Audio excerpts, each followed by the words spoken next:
Good morning, everyone. Welcome back to our online class again.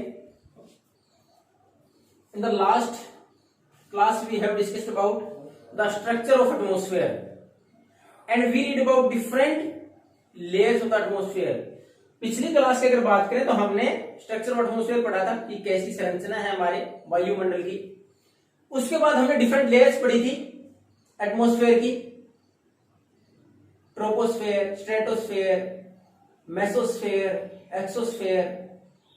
तो हमने अलग अलग लेयर पढ़ी थी एटमॉस्फेयर की। अब हमारे पास उन लेयर्स में अलग अलग हमने उनकी क्वालिटी तो फीचर्स पढ़ी थी कि किस प्रकार हमारे यहाँ ज्यादातर जो चेंजेस हैं क्लाइमेट के ट्रोपोस्फेयर तक ही सीमित हैं। उसके बाद स्ट्रेटोस्फेयर में हमारे पास ओजोन लेयर सबसे इंपॉर्टेंट है। तो ये हमने अलग अलग फीचर्स पढ़ी थी उन सबकी। और लास्ट अगर बात करें एक्सोस्फेयर में तो जाने के बाद वहां की और बहुत हल्की जो गैसेज है हीलियम और हाइड्रोजन वही पाई जाती है। नहीं, कुछ चेंजेस हमारे यहाँ जो हमारे यहाँ विड्थ के अनुसार की कितने किलोमीटर के बाद, जैसे हमने शुरुआत में 13 किलोमीटर तक हमारे पास ट्रोपोस्फेयर थी, फिर 50 तक स्ट्रेटोस्फेयर थी, फिर 80 तक मेसोस्फेयर, थर्मोस्फेयर। तो इस प्रकार हमने लेयर का जो अलग अलग पार्ट पढ़ा था उसकी फीचर्स पढ़ी थी।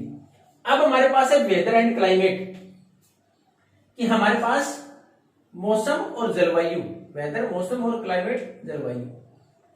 अब इस बुक में जैसे स्टार्टिंग दे रखी है, इसमें दे रखा है कि जैसे हम किसी भी क्रिकेट मैच है या कोई हो सकता है फुटबॉल हो, हॉकी हो, उसका कोई मैच होता है, उससे पहले मौसम संबंधित जानकारी की, वहां कैसा मौसम है, क्या मैच हो पाएगा कि नहीं, बारिश होगी या फिर सूरज निकला रहेगा, it will be sunny day और देयर विल बी रेन। तो ये सारी चीजें हम ध्यान देते हैं। उसी प्रकार अगर हमें किसी प्रकार बाहर निकलना हो, कहीं बाहर जाना हो किसी इंपॉर्टेंट वर्क से, तो उस टाइम पर हम बाहर देखते हैं कि मौसम कैसा है, यानी बाहर कैसा है, सूरज निकला हुआ है या बारिश होने वाली, उसी प्रकार हम अपनी प्रिपरेशन करते हैं।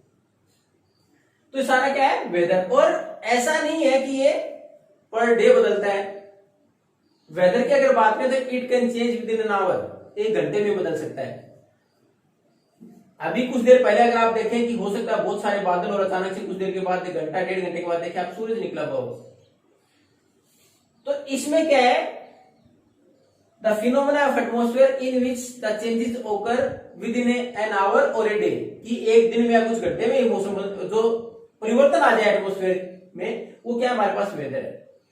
But when our some conditions of the climate और some conditions of weather conditions continue for a longer period of time, weather की बात कि हमने देखा कि अब सूरज निकला हुआ है, अब कुछ देर के बाद बारिश हो सकती है, इस प्रकार का है, तो वो बार बार जो बदले वो तो वेदर है, लेकिन उसी प्रकार की कंडीशन लंबे समय तक रहे। जैसे हम मानते हैं मॉनसून सीजन कि जून जुलाई से लेकर सितंबर अक्टूबर तक बारिश का मौसम होता है, कभी बारिश आ सकती है। तो वेदर कंडीशन लंबे समय तक रहती है, एक ड्यूरेबल टाइम हमने 3 से 4 महीने। उसी प्रकार विंटर के लिए हमने डिसाइड किया कि November onwards there will be winter up to February, कि हमारे फरवरी तक हम माने कि हमारे पास सर्दियां रहेंगी। ये क्लाइमेट है, कितने दिन तक एक जैसा मौसम रहे, यानी वेदर कंडीशन लॉन्गर पीरियड तक एक जैसी रहे। यानी हम एक्सपेक्ट करते हैं हो सकता है उसमें भी थोड़ा बहुत परिवर्तन आ जाए, लेकिन लंबे समय तक कुछ वैसे कैसे ऑब्जर्व करें तो क्लाइमेट है, और कुछ समय में बदल जाए वो क्या है, वेदर है। अब इसमें भी आप देखते हो कि इसमें किस प्रकार के चेंजेस आते रहते हैं। अब कई बार हमारे पास ह्यूमिडिटी ज्यादा होती है, टेम्परेचर ज्यादा आता है, तो इट्स इरिटेट अस, हमें खुद चिड़चिड़ापन महसूस होता है। और कई बार हमारे पास ठंडी हवा चल रही हो, उसके बाद इच्छा भी होती है कि we are supposed to go outside, कि हम बाहर घूमे भी। तो ये हमारे पास प्लीजेंट इन्वायरमेंट, एक खुशनुमा हमारे पास मौसम रहे, तो ये हमारे पास वेदर कंडीशंस है। अब वेदर कंडीशंस जो atmospheric change with in an hour और विद इन ए डे, कि हो सकता है घंटे में बदल जाए, एक दिन में बदले, वो सारा क्या हमारे पास वेदर है। And the sum total of weather conditions for a longer period of time, it might be for 2 to 3 months, हो सकता है 2 से 3 महीने के लिए कैसे रह जाए, वो क्या है हमारे पास, क्लाइमेट। तो पहला तो डिफरेंस आपको समझ में आना चाहिए वेदर और क्लाइमेट में। वेदर जो एटमॉस्फेरिक कंडीशन कुछ समय में बदल जाए, घंटे में या दिन में बदल जाए, वो हमारे पास वेदर है। और लंबे समय तक एक जैसी परिस्थितियां रहे, जिसको हम ये माने कि इतने लंबे समय तक सर्दियां रहेंगी, इतने दिन तक टेम्परेचर यानी गर्मियां रहेंगी, तो सारा क्या है, हम क्लाइमेट बोलते हैं उसको। अब इसमें सबसे इंपॉर्टेंट चीज कौन सी है इस वेदर और क्लाइमेट में, वो है टेम्परेचर। अब टेम्परेचर क्या है, the degree of hotness and coldness, कि हमें अब ठंड लग रही है, हमें गर्मी लग रही है, तो सारी चीजों बदलाव है क्या है, टेम्परेचर है, कि हमारे किस हद तक हमें ठंड लग रही है, कितना हमें गर्मी लग रही है, तो उसको हम क्या है, वेरी करता है, उसको बोलते हैं टेम्परेचर। अब टेम्परेचर किस चीज पर डिपेंड करेगा, टेम्परेचर डिपेंड करता है mostly on the base of insolation. अभी इंसोलेशन क्या है? What is insolation? The heat which is generated through the sun and intercepted by the earth. अब हमारे यहां सूर्य की रोशनी जो अर्थ तक आती है, हाँ, वो अर्थ तक आने के बाद कितनी हम इंटरसेप्शन का मतलब अवरोध कितनी हमारे अर्थ के ऊपर रुक जाती है। और उसमें आपने एक महत्वपूर्ण फैक्टर पढ़ा था, शुरुआत जब हमने की तो एयर क्या है? Composition of gases. Gases composition तो है एयर। उसमें हमने गैस पढ़ा था कार्बन डाइऑक्साइड। अब कार्बन डाइऑक्साइड का काम क्या था कि हमारे यहां जो amount of heat we are going to receive from the sun, जो सूर्य की रोशनी हमारे से रिसीव, हम सूर्य से रिसीव करते हैं अर्थ पर, जब वो वापस जाती है, रेडिएट होकर वापस आती है, तो उसके बाद जो हमारे पास कार्बन डाइऑक्साइड है उसको रोकने का काम करती है, यानी वो हमारी पृथ्वी की सतह में रोकने का काम करती है, जिसकी वजह से हमारे टेम्परेचर बना रहता है। तो उसी प्रकार हमारे पास ये है इंसोलेशन। तो ये हमारे पास amount of heat receive from the sun and intercepted by the earth, हमारे अर्थ के ऊपर जिसको रोक लिया जाए, वो इंसोलेशन है। अब इसमें अंतर कैसे आता है? It decreases from equator to the polar reason.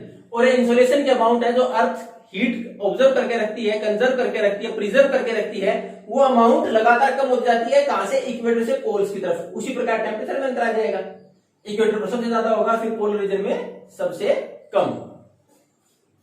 अगर हमारे टेम्परेचर लगातार इंक्रीज होता चला जाए तो we are not able to grow some crops. हो सकता है कुछ फसलें उगा ही नहीं पाएंगे, रबी की फसलें हैं जिनको टेम्परेचर कम चाहिए, और उसमें we require a cool temperature और we require a cool climate, तो फसलें हमारे पास कुछ होंगी ही नहीं, ऐसा हो जाएगा हमारे पास। तो इसलिए हमारे लगातार अगर टेम्परेचर बढ़ता है तो उसकी प्रॉब्लम आती है। दूसरा, हमारे पास रूरल और अर्बन में भी डिफरेंस है। गांव और शहर की बात करें तो वहां भी अंतर है, डिफरेंस है। किस प्रकार रूरल में हम बड़ी बड़ी बिल्डिंग्स, उसमें कंक्रीट मेटल्स इस्तेमाल होते हैं, तो वो क्या करते हैं? They consume more amount of heat, तो उसमें गर्मी ज्यादा अपने पास कंजर्व करके रखते हैं, सुरक्षित करके रख लेते हैं, and it radiates in the night, और रात के समय वो रेडिएट हो जाती है वापस। एक छोटा सा एग्जांपल अगर आप देखना चाहें, घर पर देखें, जब मम्मी ने खाना बनाया हो, तवा गर्म होता है, उसके बाद उस गर्म तवे की एक साइड रखी, उसके ऊपर पानी डालेंगे, देखो हल्की हल्की उसमें से भाप निकलेंगी, उसके ऊपर हाथ करके देखना वो गर्म होंगी। उसी प्रकार दिन के समय में जिस प्रकार हमारा मेटल वगैरह गर्म होता है, रात के समय जैसे ही ठंड होती है तो रेडिएट वापस उसमें से हीट की अमाउंट उसने अपने अंदर स्टोर की थी निकलनी शुरू हो जाएगी, तो टेम्परेचर को रात के समय गर्म बना के रख देती है। तो इसलिए शहरों के अंदर क्योंकि मेटल्स वगैरह कंस्ट्रक्शन जो बिल्डिंग्स हैं, इतनी सारी इमारतें होती है, मेटल्स कंक्रीट इस्तेमाल होता है, तो उसकी वजह से वहां गर्मी का वहां टेम्परेचर गांव की बजाय ज्यादा रहता है। तो ये था हमारे पास वेदर एंड क्लाइमेट का फिनोमेना। उसमें केवल हमने एक पार्ट पढ़ा, temperature. Tomorrow we are going to continue from air pressure, वायु दाब से हम कंटिन्यू करेंगे नेक्स्ट क्लास में। If you have any doubt, then you can ask by leaving a message or by making a call to me. Thank you and have a nice day.